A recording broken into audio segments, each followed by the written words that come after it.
Hi, it's Ken from webdesign.com. Today we're gonna talk about picking a domain name. Plus, I'll offer you a free bonus somewhere in the end of the video.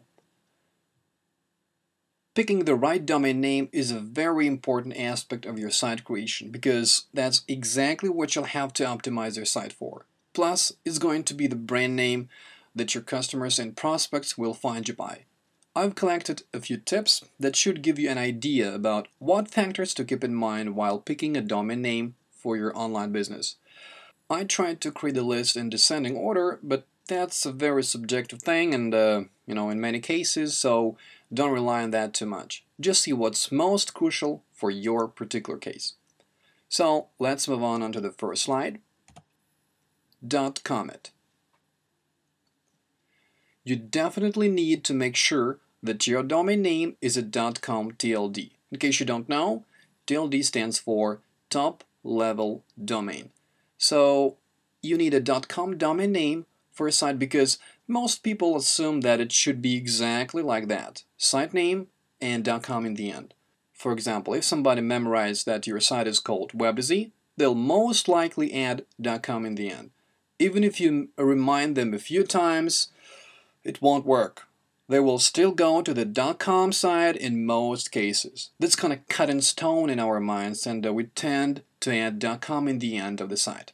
That happens to me as well. So whenever possible, even if you have to shell out a bit, just buy that domain name, because doing so, you make sure that you don't lose any customers that can potentially buy your product or order your services. You also need to register the .net and the .org versions, because you may lose customers if some of them go to .net or .org instead of .com for some reason or other. Plus, those domain names can be purchased by your competitors, which can be dangerous for a business because your customers will go to your competitor's site.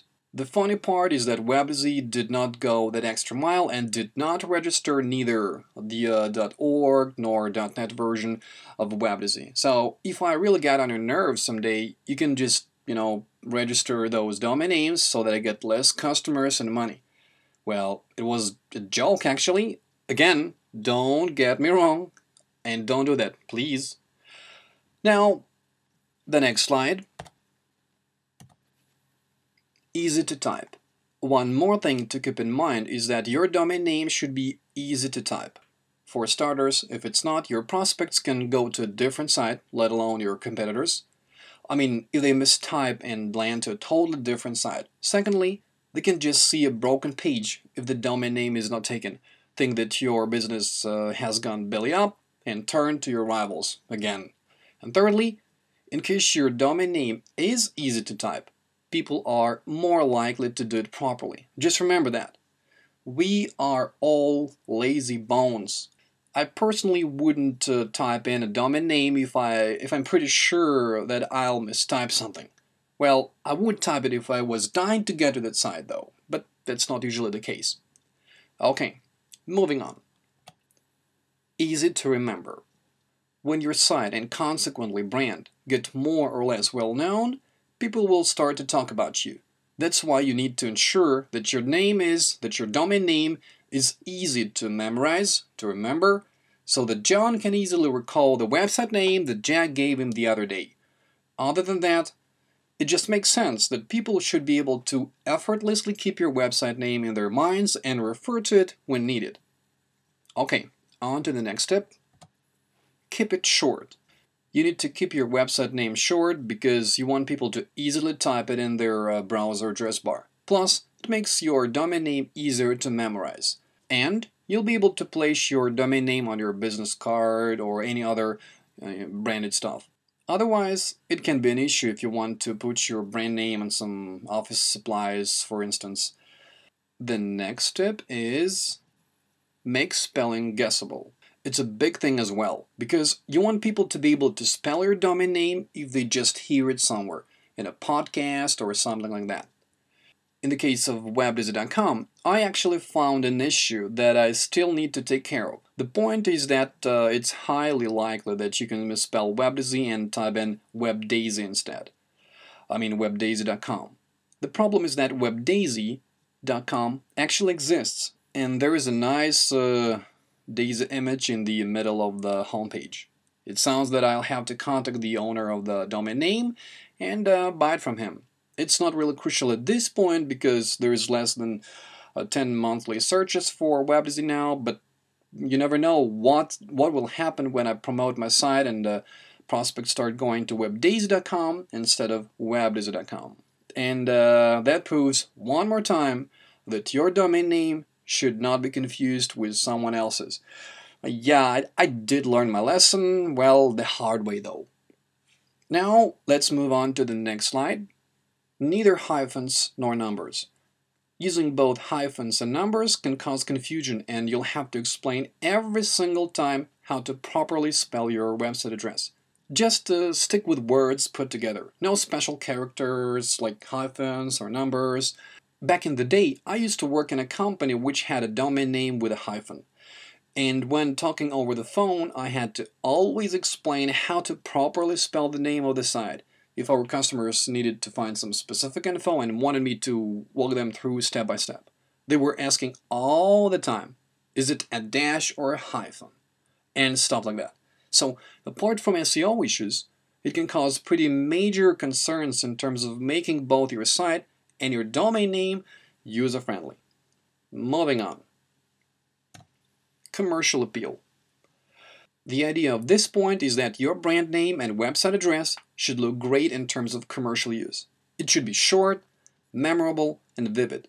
You should have no problem with placing your domain name on billboards and satellites, ads on the radio, TV. Make sure to be 100% confident that your brand name is not causing any negative hints or assumptions in the language of your target audience. Some car manufacturers call their car Nova, which means no-go in Spanish, or Nova, right? The chances are it's not the best name for a car, right? And actually, that did not have much success in Spanish-speaking countries. Okay, next tip. Numeral substitutions. Nowadays, it's pretty normal, to an extent, to see phrases like for you, where 4 is a digit. Great, where the 8 portion is represented by a digit. Mate, again, 8 is a digit, etc. But it's most definitely not a good idea to use such grammatical constructions in domain names, because it'll cause a lot of confusion and misunderstanding of how exactly to spell your domain name. If you're really tempted to use something like that, just think whether it's worth it. By the way, the search engines don't understand such things either. Use it and lose a portion of your customers, or not use it and get more customers for your business. What do you say? Exactly. Let's move to the next tip, bro. No slang. Just like in the case with using numerical substitutions, you should avoid slang words like the letter U instead of the proper YOU and so on. Though it may sound really cool, odds are using such words can confuse your prospects, and the last thing any business wants is a confused customer. That's because a confused customer does not buy stuff. So, no slang in your domain name. Moving on. Exact match domains. Discoverable domains, also known as exact match domains, are those that have keywords in them, such as www.purses.org or www.teethwhitening.com. They used to work pretty well back in the day, but things have changed since the last Google's EMD update.